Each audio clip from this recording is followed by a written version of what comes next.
Now, if you didn't hear the last segment, Webster and I were talking about the fact that there's never been such ultimatums issued by China and by Russia in the last really 50 years that we're seeing now, and that this is a huge issue. But what do the big banking cartels that own the U.S. and Europe and England through fraud, Webster, people say, what's your proof? Look at most of the bailout money, folks. And went overseas to private institutions and private banks, private families. What do these globalists hope to get? Because as they get America more in debt, they finance, the war, and then they make the profits on both ends. They get to dominate and destroy countries that we destroy for them. Then they get to loan them the money to rebuild and take control of them. But at the same time, isn't this just about really a game of brinksmanship with the world, that if they bully China and Russia and others, that somehow they'll continue to buy the T-bills? Because if that's what they want, it isn't working. China is dumping more and more. They're not buying anything near what they were. The Federal Reserve's monetizing over 75% now. That means hyperinflation, boys and girls. There's a total war against liberty domestically. Obviously, bad guys are running the country. What does the ruling class hope to get from this? Because no one is giving in to them, and they're still just going forward. Well, we have to go back to Plato just to remind ourselves that the purpose of an oligarchy never changes. The purpose of an oligarchy is to maintain oligarchy, and in this case, it's an Anglo-American oligarchy. I call it imperialist rather than globalist, because it's really not global. It is centered in London and New York, and the people you're going to see meeting in Astana at the Shanghai Cooperation Organization are by and large those who have been excluded or no, I know, but Webster, I want to make something clear here. It's not that I like the Chinese or the Russian government, throughout history, serious problems, corrupt. I'm an American. The point I'm trying to get across is the ruling class that runs our country hates us even more than they hate the Chinese and the Russians. That's the point, is that a lot of Americans are like, well, let's have a war with the Russians. I'll feel patriotic. They need to understand these interests are not our interest. And when I say globalism, I mean the name they've given this corporate, unelected, monopolistic capitalist system that's the opposite of free market. And I would also add, people have got to understand empire is bad for you. Empire doesn't help you. The two big examples are Ataturk telling the Turks, give up on the Ottoman Empire, be Turkey, you'll be much better off. That has worked, I think, for Turkey very well. Other example, de Gaulle telling the French, give up Algeria, don't be an empire, you will be happier, more prosperous, more free, you will have a whole series of advantages that you can't have. That is, and indeed, if you look at people like Sakharov and some others in Russia, telling the Russians the Soviet empire is bad for you, not good for you. Why do we have high unemployment? Why do we have declining standards of living? Why do we have reactionary politics? Why do we have cultural degradation? Why do we have this creeping police state dictatorship that you're pointing out quite correctly? These are all fruits of empire. Get rid of the empire. The United States as a powerful nation state could do much better than the United States as an empire. We don't need 6, 7, 8 wars going on. People would beg us in through soft power like they did 30, 40 years ago. Well, again, I support, I'm a proponent of the idea of the modern state, and you're going to see the alternative. Take a look at Yemen, and you're going to see that the alternative to the modern state is feudalism in some form. It's either going to be tribalism, warlords, criminal enterprises, or simply chaos, simply the destruction and we of see everything going to mercenaries. We see everything converting to corporate nation states within the countries tied to this global matrix and then waging war against the original nation states.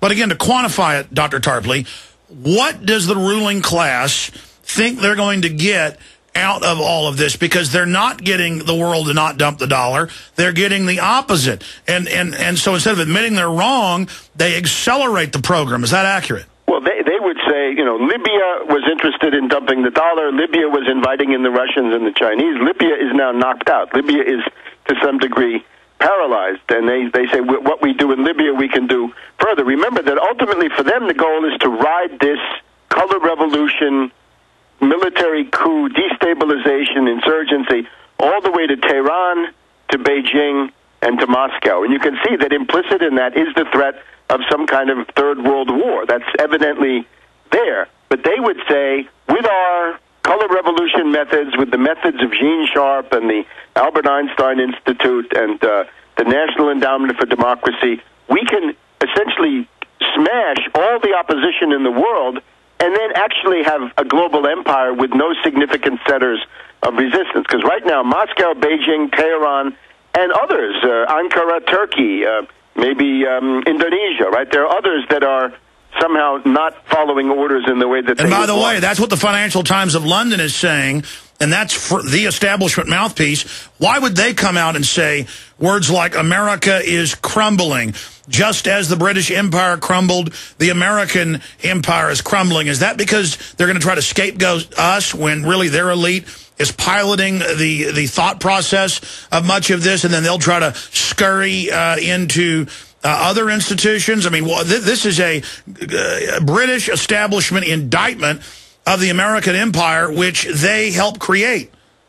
Yes, because ultimately, in their view, the United States as a nation-state is the target. In other words, if you want to know who's fomenting things like secessionism, subversion, and all kinds of other things designed to break up the United States, you can look to London for that. Remember that this is what's known as an atavism, right? In other words, the British Empire in the old sense is long gone, but the mentality is still there. And when you get a breakdown crisis like the current one, the old ghosts, right? The nightmare of past generations. That's what I was going to say. We are possessed by the ghost of the British Empire.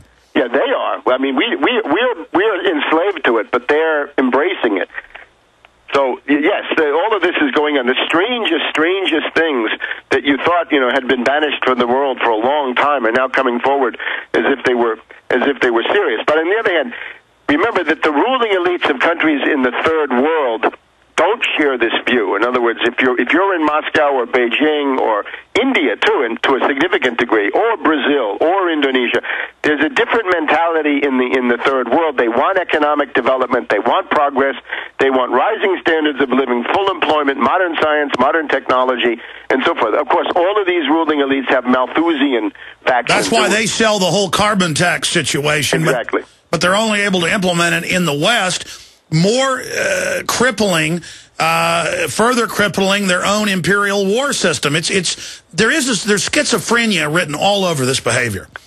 Yes, they're collectively insane is a good way to put it. But remember, it was China that stopped that worldwide carbon dictatorship in the Copenhagen Conference in December of 2009, right? It was the Chinese with a strategy to block it, right? Playing the developing countries against the United States. So, again, there is an opposition in the world, and I think you have to look at it. That's a good thing, because if you didn't have Russia, China, India, and the rest of them, the United States would be long since a total police state with no liberties left whatsoever. It's the fact that there is a foreign opposition that allows us to continue on here, and we shouldn't kid ourselves about that. Oh, they would arrest us in a New York minute. They'd stage a few more OKCs and come after us. In this equation, Dr. Tarpley, in closing, I see false flag as the ace in the hole, the only thing that will give the globalist, the Anglo-American elite, any chance of carrying out this current program. All right, here's one concrete example. Now, I can't vouch for this because I don't know the details. I don't know the person. There's a lawyer in Germany by the name of Van Geest, Geest. Hold on, at the end of the day, I just want my family to be free. I want my private property rights. I want my liberty, my freedom, and I don't want to be part of a corrupt empire. And there's no doubt that that's what America basically is today. And there's no doubt that every form of liberty is under assault globally. And China has riots going on all over its country. Russia's got serious problems. And it's mainly because the world's going into a depression. And you see the riots and fights and crime exploding across the U.S. And much of this is owed to the banking system we have that is devaluing currencies worldwide. Now, Tarpley, we were getting into false flag terror. And then I'm going to get more into this military deployment news that I have for the month of October. We're going to try to confirm this through some other sources. But, I mean, do you concur overall that we see a lot of pre-hyping for domestic terror, foreign terror, cybersecurity attacks? I'm seeing the same preparatory propaganda I saw pre-9/11 that induced myself to go on air and say they're going to blow up the World Trade Center and blame it on their asset, bin Laden. Yes, well, Well, that was a great achievement for you at the time, and the Saudis, with Prince Turki making that ultimatum to the United States in the pages of the Washington Post, takes us back again to the similar kind of ultimatum that Saudi Arabia was sending in August of 2001. Right, we have reached the parting of the ways, and that's one of the key pillars of the empire. So yes, false flag. Now here's the one hypothesis that I'm aware of that might be of interest. Van Geest, Geest, is a German lawyer in the Ruhr area, I think in the city of Essen, and he is attempting to get a temporary restraining order, or an injunction if he can, to stop any and all terror drills organized in Berlin, Germany, around the opening of the World Women's Soccer Championship, which is going to be at the Olympic Stadium in Berlin starting on the 26th of June. And why are drills important for those that don't know? Well, I don't know the facts. I don't know Van Geest, and I don't know his facts. But we know they always use drills. We know that the method, this is exactly the right method. So whatever else he's doing, he's at least showing people what you have to be aware of, that when the drill goes live, when the drill is flipped live, is the moment when something happens. So he's basically trying to get out in front, which I think if everything else adds up, that's the good thing to do. Get out in front of the drills and try to stop them with legal action if you can, or at least. But in 1 minute, explain it. Drills are used to condition the public to create a subconscious illusion, because the subconscious sees the drills as real terror attacks. It's to hype something that's nearly non-existent as a pretext to take liberties, but that's only one use. In every major staged terror attack, on record, drills are run in case other elements of the government catch the government people carrying out the attack. They're told it's a drill. It's also used to bootleg the attack with the funding, and it's used so Echelon and other spying systems picking up chatter of the drill just believe it's a drill and not the real attack. So it's a cloaking device, correct? Yes, there's an invisible government. In other words, the thing that does these events like 9/11 is not the United States government as a whole. It can't be. It's got to be a privately controlled network. I would say a Wall Street network. Think of it as the Alan Dulles CIA network or something like that in our present It's an time. inner Merc group, just like we knew 6 years ago, but now it's admitted. There's a camp within Camp X-Ray where they kill the people called Camp No, because you have asked if you're ever leaving, you're told no, you're dead. I mean, they always have systems within systems. It's completely illegal, and we should never give up the terrain of legality, because they're illegal, and people who are objecting to this are not illegal. But in this case, the invisible government, the rogue network, this private parallel government, they have got to bootleg their activities through the official existing government institutions, because they need the resources. They can't do it without controlling government resources. So the only way to do that is to create an approved legal drill that's sanctioned and announced and otherwise kosher, and then make changes in that, make small changes.